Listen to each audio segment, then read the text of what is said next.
Hello বন্ধুরা, সকলকে স্বাগত জানাই আমাদের পাতালঘর স্টুডিওতে।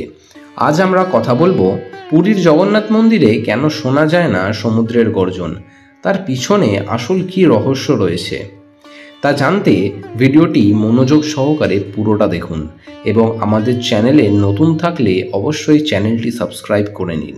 ভিডিও যদি ভালো লেগে থাকে তো অবশ্যই লাইক এবং বন্ধুদের সঙ্গে শেয়ার করতে ভুলবেন না। হিন্দু ধর্মের অন্যতম গুরুত্বপূর্ণ তীর্থক্ষেত্র হল পুরীর জগন্নাথ মন্দির। এখানে স্বয়ং শ্রীকৃষ্ণ বিরাজ করে বলে প্রচলিত বিশ্বাস। পুরীর জগন্নাথ মন্দির সমুদ্রের একদম কাছে অবস্থিত হলেও এই মন্দিরে সমুদ্রের গর্জন শোনা যায় না। প্রচলিত বিশ্বাস অনুসারে শ্রীকৃষ্ণ দ্বারকায় দেহত্যাগের পর পুরীতে জগন্নাথ রূপে আবির্ভূত হন। পুরীর জগন্নাথ মন্দির হিন্দু ধর্মের কাছে অত্যন্ত প্রসিদ্ধ একটি তীর্থস্থান।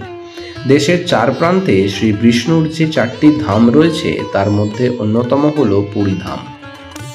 বাকি তিন ধাম হল দ্বারকা, রামেশ্বরম এবং বদ্রীনাথ।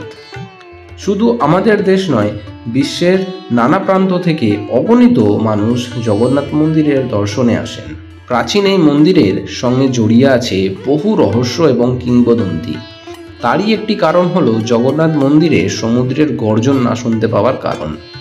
পুরীতে সমুদ্রের কাছেই অবস্থিত জগন্নাথ মন্দির। সাধারণ নিয়মে এখানে সমুদ্রের ঢেউয়ের আওয়াজ শুনতে পাওয়ার কথা, কিন্তু আশ্চর্যের বিষয় এটাই যে জগন্নাথ মন্দির থেকে সমুদ্রের গর্জন শুনতে পাওয়া যায় না।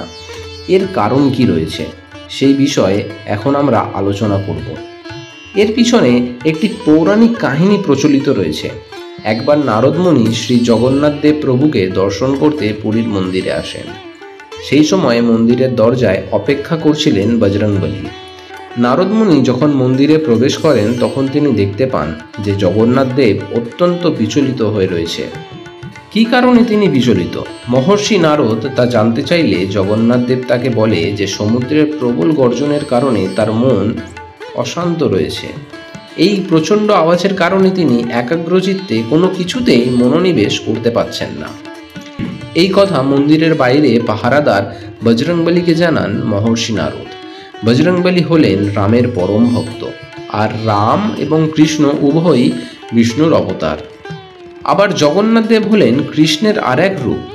সেই হিসাবে বজরংবলী জগন্নাথ দেবের পরম ভক্ত। প্রভুর সমস্যার কথা জেনে তখনই তার সমাধানের খোঁজে বেরিয়ে পড়েন হনুমান। তখনই সমুদ্রের পাড়ে গিয়ে সমুদ্রদেবকে আহ্বান জানান বজরংবলী। তাকে সমুদ্রের ঢেউয়ের গর্জন শান্ত করতে বলেন।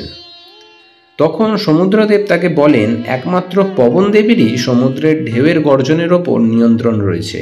তখনই হনুমানজি পবনদেবকে এই সমস্যার সমাধান করতে অনুরোধ করেন। পবনদেব তাকে বলেন যে সমুদ্রের গর্জনকে একমাত্র তখনই চুপ করানো যাবে যদি যে দিক থেকে হাওয়া বইছে তার থেকে জোরে অন্যদিকে হাওয়া বওয়ানো যায়। সেই কথা শুনে বজরংবলী যেদিকে হাওয়া বইছে ঠিক তার উল্টো দিকে জোরে উঠতে শুরু করেন। এর ফলে হাওয়ার বেগের সৃষ্টি হয়।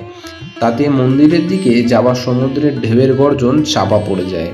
এই কারণেই পুরীর মন্দিরের চূড়ার পতাকা সবসময় হাওয়ার উল্টো দিকে উঠতে দেখা যায়। তো বন্ধুরা, ভিডিওটা তোমাদের কেমন লাগলো? আশা করি তোমরা এই রহস্য সম্পর্কে জানতে পেরেছো। ভিডিও যদি ভালো লেগে থাকে তো অবশ্যই কিন্তু লাইক করতে ভুলবে না। সাবস্ক্রাইব করে আমাদের পাশে থাকো এবং এই ঘটনাটি বন্ধুদের সঙ্গে শেয়ার করে দাও। দেখা হবে তোমাদের সাথে পরের আরও একটা রহস্যময় ভিডিওতে। আজকের মতো এই পর্যন্তই। ধন্যবাদ।